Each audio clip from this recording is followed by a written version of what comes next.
अपनी ही नियत के नौका में बैठा हुआ आदमी सुख दुख के भवसागर से या तो पार हो जाता है या तो डूब जाता है। जीवन के हर कृत्यों में उसकी सोच का प्रभाव पड़ता है।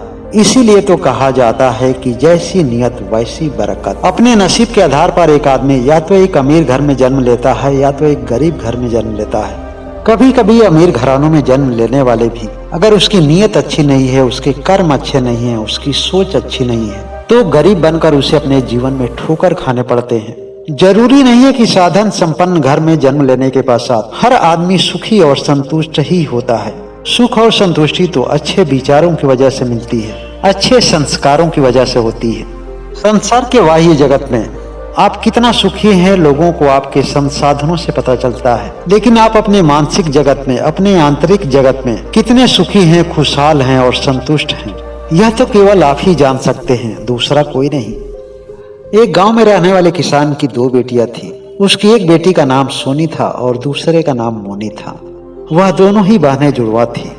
यह छोटा सा किस्सा हमें यह बताएगा कि एक ही घर में एक समय पर एक साथ पैदा होने वाले दो व्यक्ति अपनी सोच के आधार पर कैसे भिन्न हो सकता है। दोनों के जीवन एक दूसरे से कैसे अलग हो सकते हैं।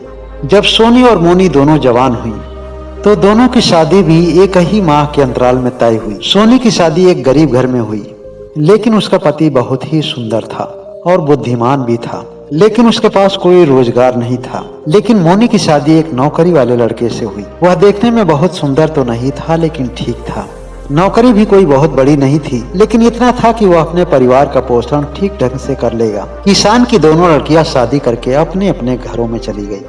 सोनी के पति को किसी किसी दिन काम मिल जाता था और किसी किसी दिन काम नहीं मिल पाता था, लेकिन दोनों की समझदारी की वजह से अभाव रहने के बावजूद भी वह खुश रहने का प्रयास करते थे। उनका घर कच्चा ही था, लेकिन साफ सुथरा रखते थे। वह परमात्मा में भरोसा करते थे।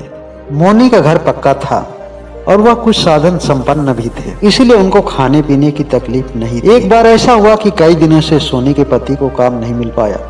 पैसे के अभाव की वजह से रात में उन्हें खाना नहीं मिल पाया और दोनों लोगों को भूखे सोना पड़ा। और वह अपने पड़ोस में रह रही अपनी बहन मोनी के पास गई। सोनी ने मोनी से कहा कि मेरी बहना, मुझे कुछ पैसा उधार दे दो, मैं 2-4 दिन के अंदर उन्हें लौटाने का प्रयास करूंगी। लेकिन मोनी ने बहाना कर दिया कि मेरे पति को कई माह से तनख्वाह ही नहीं मिल पा रही है। यह मेरा दुर्भाग्य है कि अपनी ही बहन को मुझे इनकार करना पड़ रहा है। और वह खाली हाथ अपने घर पहुंची। उसका पति भी शाम को खाली हाथ घर आया। सोनी भी अपने पति के उदास चेहरे को ही देखकर समझ गई थी कि आज भी उन्हें कोई काम नहीं मिला है और उस रात भी उन दोनों को खाली पेट सोना पड़ा। अगले दिन सुबह में सोनी का पति फिर से काम की तलाश में बाहर निकला और सोनी ने सोचा कि पिताजी तो अब रहे नहीं, अपने भाई से ही कुछ मदद मांगते हैं। और वह मदद मांगने के लिए मायके गई। उसका मायके वहां से थोड़ी ही दूर पर था। मायके जाते समय सोनी को एक साधु बाबा मिले, जिनके पास 2 बड़ी बड़ी पोटली थी। साधु बाबा ने सोनी से पूछा कि बेटा तुम कहाँ जाओगी? तो सोनी ने कहा कि बाबा मैं आगे वाले गांव में जाऊंगी, वहां मेरे भैया और भाभी रहते हैं, उन्हीं लोगों से मैं मिलने जा रही हूँ। साधु बाबा ने कहा कि बेटा क्या तुम हमारी कुछ मदद करोगी? अगर यह मेरी पोटली कुछ दूर तक लेते चलती तो मुझे थोड़ी सी राहत मिल जाती। सोनी ने कहा क्यों नहीं बाबा, मैं भी तो आपकी लड़की के समान हूँ। और सोनी ने साधु बाबा की पोटली को अपने सर पर उठाते हुए चल दिया। जब वो अपने मायके वाले गांव के पास पहुंची तो साधु बाबा को पोटली पकड़ाते हुए कही कि बाबा मुझे यहीं तक आना था। साधु बाबा ने कहा कि बहुत बहुत धन्यवाद बेटा, जो तुमने हमारी मदद किया। सोनी ने कहा कि बाबा इसमें धन्यवाद कैसा, यह तो मेरा कर्तव्य है। जब सोनी मदद की आस लिए अपने मैके पहुंची, वहां उसके भाई तो मिले नहीं, उसकी भाभी मिली। सोनी की भाभी भी कुछ स्वभाव से बहुत अच्छी नहीं थी। यह जानने के बावजूद भी वह अपने भाभी के सामने अपनी समस्या रखी। उसकी भाभी ने साफ इनकार करते हुए कहा कि तुम्हारे भाई को भी आजकल काम धंधे नहीं मिल पा रहे हैं, इसलिए हम लोग भी बहुत ही परेशान हैं और ऐसे में भला हम तुम्हारी मदद कैसे कर सकते हैं। उसकी भाभी ने उसकी कोई भी खातिरदारी नहीं की, क्योंकि वह चाहती थी कि उसके भाई आने से पहले ही वह चली जाए। उसकी भाभी ने उसे रोकने का दिखावा जरूर किया, लेकिन वह अपने भाभी के स्वभाव से भली भांति परिचित थी और वहां से निराश होकर वह खाली हाथ घर को लौट गई। जब सोनी घर लौट रही थी तो रास्ते में फिर से वही साधु बाबा मिले। साधु बाबा ने सोनी से कहा कैसा संजोग है बेटा, जाते समय भी तुमसे मुलाकात हो गई और आते समय भी। क्या तुम हमारी फिर से मदद करोगी? सोनी समझ गई और फिर से साधु बाबा की पोटली अपने हाथ में ले ली। चलते चलते साधु बाबा ने सोनी से पूछा कि बेटा इस गांव में तुम किसके पास गई थी? सोनी ने कहा कि बाबा इस गांव में हरिदास मेरे भाई हैं, उन्हीं से मैं कुछ आर्थिक मदद मांगने के लिए गई थी। लेकिन जब किस्मत साथ नहीं देती है तो अपने लोग भी साथ नहीं देते हैं। मुझे तो कोई हक नहीं है किसी को दोषी ठहराने का, लेकिन इतना मैं जरूर जानती हूँ कि एक ही माँ के एक ही पेट से एक ही समय में जन्म लेने वाली दोनों बहनें एक दूसरे से भिन्न हैं। मेरी किस्मत अलग है और उसकी किस्मत अलग है। साधु बाबा ने कहा कि बेटा इस तरह से निराश नहीं होना चाहिए। यह जरूर सत्य है कि आदमी अपनी किस्मत अपने साथ लेकर आता है, लेकिन अपनी नीयत और अपने विचारों से, अपने किए गए कुछ अच्छे कर्मों से अपने भाग्य की दिशा जरूर बदली जा सकती है। बेटा तुम्हारे मन में कोई खोट नहीं है, इसलिए तुम अपने बुरे समय में भी किसी दूसरे को दोष नहीं दे रही हो, और यह अच्छी सोच और अच्छे नियत वाले लोगों की पहचान है। अन्यथा जगत में बहुत ही ऐसे कम लोग मिलेंगे जो अपनी परिस्थिति के लिए खुद को जिम्मेदार समझते हो। इस तरह से सोनी और साधु बाबा बात करते हुए चलते चले जा रहे थे। जब सोनी का गांव कुछ ही दूर रह गया था तो साधु बाबा ने कहा कि बेटा यहाँ से अब हमारा रास्ता अलग हो जाएगा।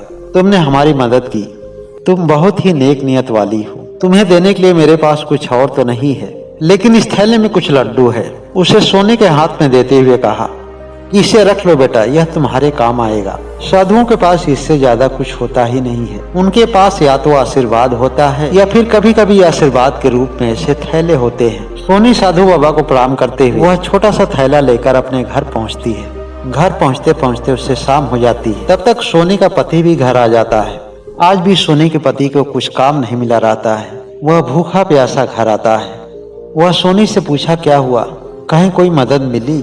सोनी ने निराश मन से कही मैं अपनी बहन के यहाँ भी गई और अपने भैया के यहाँ भी गई, लेकिन कहीं से भी कोई मदद नहीं मिली। अब तो यह समझ में ही नहीं आ रहा है कि हम लोगों का जीवन कैसे चलेगा। सोनी के पति ने कहा कि आज तो फिर से खाली पेट सोना पड़ेगा। तब तक सोनी को याद आ गया कि साधु बाबा ने पोटली में लड्डू दिए थे। उसने अपने पति से कहा कि चिंता मत करो, मदद जरूर कहीं से नहीं मिली है, लेकिन एक साधु बाबा ने कुछ लड्डू दिए हैं। और वह लड्डू वाली पोटली अपने पति के सामने खोलती है। उस पोटली में केवल सोने की असरफी मिलती है। सोनी अपनी पति से पूछती है क्या अब भी वही देख रहे हैं जो हम देख रहे हैं, या हमारी आंखों का यह धोखा है? सोनी के पति ने कहा कि यही बात तो हम आपसे पूछना चाह रहे थे, अर्थात हम दोनों लोगों की आंखें सही है। सोनी ने कहा कि लगता है कि वह कोई साधु नहीं थे, साधु के रूप में स्वयं भगवान थे। तभी तो वह हमसे 2 बार मिले। उन्होंने हमसे 2 बार सहायता मांगी, जबकि सत्य तो यह है कि वो हमारी किसी रूप में सहायता करना चाहते थे। इसीलिए तो साधु संतों और ज्ञानियों ने कहा है अपनी नीयत अच्छी रखो। तुम्हें किसी इंसान का साथ मिले या ना मिले, परमात्मा हर समय किसी न किसी रूप में तुम्हारे साथ होगा, और इस बात का प्रमाण हम लोग अपनी खुली आंखों से देख रहे हैं। सोनी और उसके पति को यह चमत्कार देखकर लग रहा था कि मानो उनका पेट ही भर गया हो। उन्हें अब किसी भी अन्न की जरूरत नहीं है। उन दोनों के मन में अपार खुशी थी। खुशी के मारे रात भर उन्हें नींद नहीं आई। वह पूरी रात ईश्वर को धन्यवाद देते रहे और अपने जीवन के विकास संबंधी योजना बना रहे थे। उस थैले के सहयोग से वह दोनों लोग एक बहुत बड़े होटल खोले। वह अपने होटल के माध्यम से कम पैसे में अच्छे भोजन की व्यवस्था और कम पैसे में लोगों को ठहरने की अच्छी सुविधा दिए। उनके पास इतना धन था कि वह कुछ भी कर सकते थे, लेकिन इस रोजगार को करने के लिए केवल एक सोच थी कि जब अच्छे भोजन से लोग तृप्त होंगे तो बदले में उन्हें दुआएं देंगे। जब कम पैसे में उन्हें अच्छा सुकून मिलेगा, ठहरने की अच्छी व्यवस्था मिलेगी, तो हजारों लोग उन्हें धन्यवाद करेंगे, दुआएं देंगे। वे लोग केवल पैसा कमाने की योजना नहीं बनाए, बल्कि पैसे के साथ साथ दुआ कमाने की भी योजना बनाए। और अच्छी सोच और अच्छी नीयत वाले की यही पहचान है। मेरे प्रिय दोस्तों, यह कहानी हमें सीख देती है कि अमीरी गरीबी तो हमेशा आती जाती है, लेकिन अपनी नीयत को हमेशा अच्छी रखें, अपने विचारों को स्वच्छ और निर्मल रखें, अपने मन को निर्मल रखें, क्योंकि यही हमारे कर्मों के आधार होते हैं। इसी आधार पे तो हमारे कर्म अच्छे और बुरे होते हैं। हमारे कर्मों में हमारी नीयत सम्मिलित होती है, हमारे विचार और हमारे संस्कार सम्मिलित होते हैं, और उसी से हमारे भाग्य का निर्माण होता है। हमारे भाग्य को नई दिशा मिलती है। हम अपने आसपास के लोगों से प्रभावित होकर अपनी सोच को दूषित होने से बचाएं। हर परिस्थिति में भी अपने नियत को स्वच्छ रखें। अगर आपकी नियत सही है तो परमात्मा को आपको खोजने की आवश्यकता नहीं है, आपको परमात्मा खोज लेगा। वह हर समय किसी न किसी के रूप में आपके साथ ही रहेगा। आप अपनी इच्छाओं और अपनी कामनाओं से मुक्त होते हुए भी आपको सभी सुख मिलेंगे। यह देख करके आपको कोई हैरानी नहीं होगी, लेकिन आपको देखने वाले और आपको जानने वाले हैरान जरूर रहेंगे कि आप इतने सुखी क्यों लग रहे हैं, आप इतने संपन्न क्यों दिख रहे हैं। आखिर और लोगों की तरह आपके चेहरे पर परेशानियां की झलक क्यों नहीं है। आपके प्रति लोगों के मन में अनेक प्रश्न रहेंगे और उसका केवल एक कारण होगा, और वह होगा अच्छी नियत से स्वच्छ मन से किए गए कर्म और अपने जीवन का यापन करना।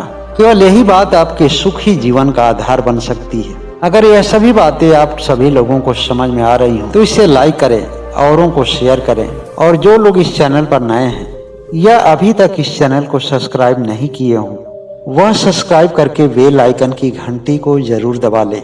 ईश्वर आप सभी लोगों को स्वस्थ और मस्त रखे, यही मेरी शुभकामना है। आप लोग मेरे चैनल पर आए इसके लिए हार्दिक अभिनंदन है और दिल से धन्यवाद है।